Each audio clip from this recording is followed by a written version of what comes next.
what I found.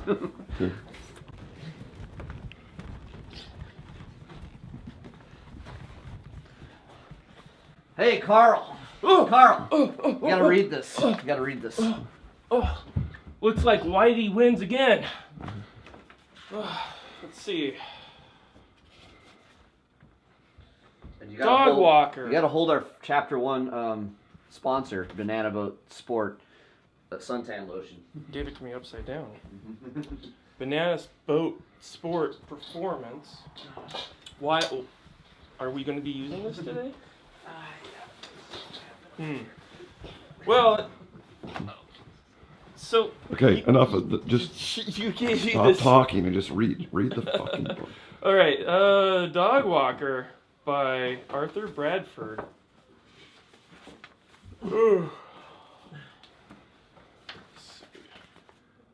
Chapter 1. Cat Face. Part 1. Room for rent. The disability payments were being cut down since, according to their doctor, I was getting better. I had been without work for months and needed money, so I decided to share my place and split the cost. My place was small. They called it a studio apartment, which meant it only had one room. The kitchen was set off in the corner, and my little bed sat over against the opposite wall. It was a cozy arrangement. My first roommate was a guy named Thurber. He breathed very heavily through his nose, and when he spoke, the words came out in high-pitched squeaks. Thurber moved quickly, with jerks and twists like spasms, and for a while I thought he was diseased. He had dark circles under his eyes. Before he moved in, I had placed 2 small green plants on the windowsill, but once Thurber saw those, he pitched them out the window. "Damn plants!" he yelled after them.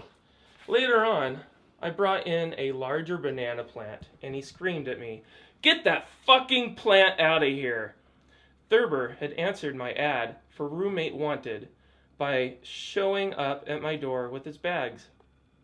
I'm a somewhat meek person, and I let him stay, even though I was suspicious of his shifty appearance. Thurber said he was a good cook and would prepare fine meals for me. I said, "Great. I like good food as much as the next guy." As it turned out, Thurber hardly ever cooked, and when he did, he made a chaotic mess, which sat there for days until I cleaned it up myself. Thurber's taste in food was always too hot for my palate, and his dishes usually looked nothing like whatever he said they were supposed to be. "This is lemon chicken," he once said, but the food in question looked more like baked beans, or maybe some kind of sloppy Joe. La la la la la. Thurber snored loudly too, and this was finally why he had to leave. "Thurber," I said, "you snore like a pig and I can't sleep. Perhaps you should find somewhere else to go." "I don't snore," replied Thurber, but he left the next afternoon. As he packed up his stuff, he casually slipped several pieces of my clothing into his bag. He also took a brand new toothbrush of mine and large lamp. I was standing right there watching him. My next roommate was a woman named Cynthia, who claimed to have some children whom she kept at her sister's house. I never saw them. Cynthia read 3 or 4 magazines a day, and it wasn't until a few weeks of living with her that I learned about her hooking business. When I was gone, she would take men into our place and give them head for $10 to $20 apiece. According to her, she never had real sex with them, and I'm inclined to believe this because I have been in whorehouses before, and they have a certain electricity to them. It's in the air. I never felt this electric feeling when I walked into my home. A man who lived next door to me told me about all the male visitors, and so that night I said to Cynthia, "What's going on here?" She said, "Oh, I just give them blowjobs for money." The end. For now. There's a spatula. What's this for? You should be giving me head Whoa. while I'm reading about Yeah. Cynthia giving head. All right. Okay, just keep reading, please. Okay. After Cynthia, Clyde moved in, and he stayed for only 3 days. He had a large duffel bag full of clothes, but he never changed outfits since I knew him. He liked his blue jeans and t-shirt, I guess. 2 guys with toothpicks in their mouths showed up on Clyde's 3rd day, and they stood in the doorway staring at Clyde for quite some time before one said, "Let's go, Clyde." Jimmy moved in next, and he was a real card. He told jokes to me all the time, and some of them were very funny. I remember one in particular about a rabbit working in a gas station, which had me laughing on for hours. "You should be a comedian, Jimmy," I once said. "That's what they all say," he said. As far as I could tell, Jimmy helped out a man who took bets on college sporting events. I'm not nosy, and I don't pry into the lives of other people. Jimmy had simply told me that he was in sports management. I appreciated Jimmy's sense of humor a lot, and then one day, Jimmy did something which made me appreciate him even more. He brought in a small orange tent and set it up right inside the apartment. He put his blankets and pillow in there and said, "See, this way I have my own room." Jimmy and his tent had been in the apartment for nearly 2 months when we heard a loud knock on the door. "It's me, Thurber," said the voice behind the door.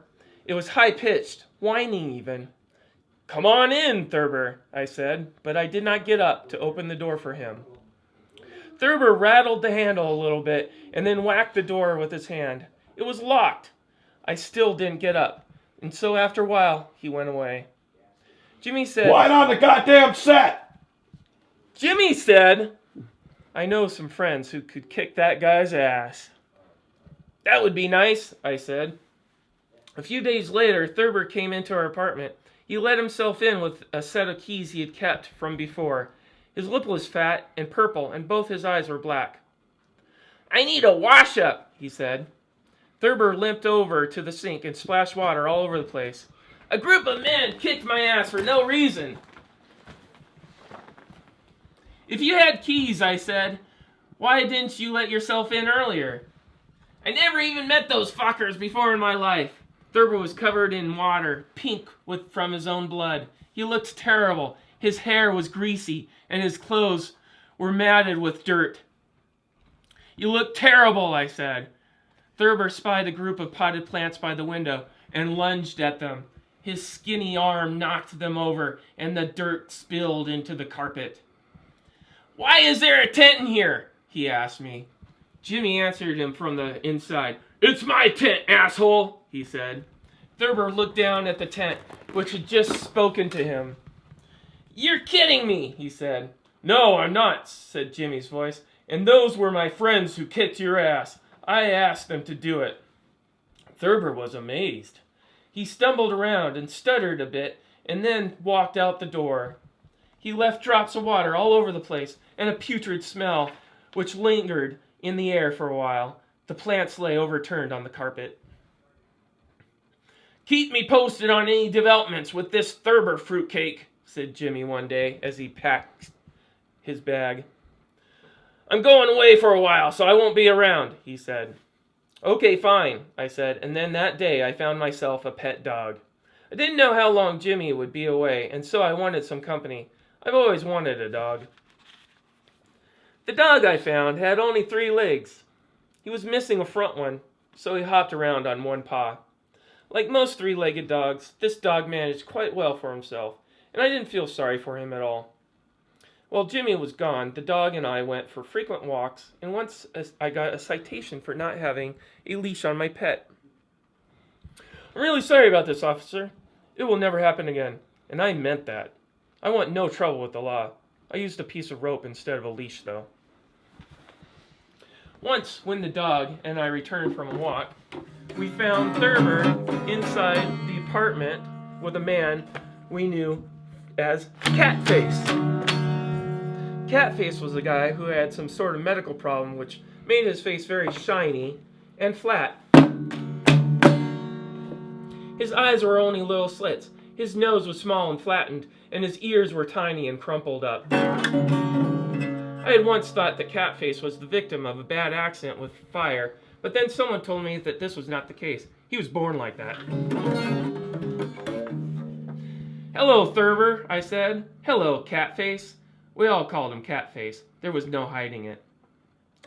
Thurber, I noticed, had been eating my food. It was in a bowl next to where he sat. The funny thing about it was he had chosen some food I intended to feed to the dog.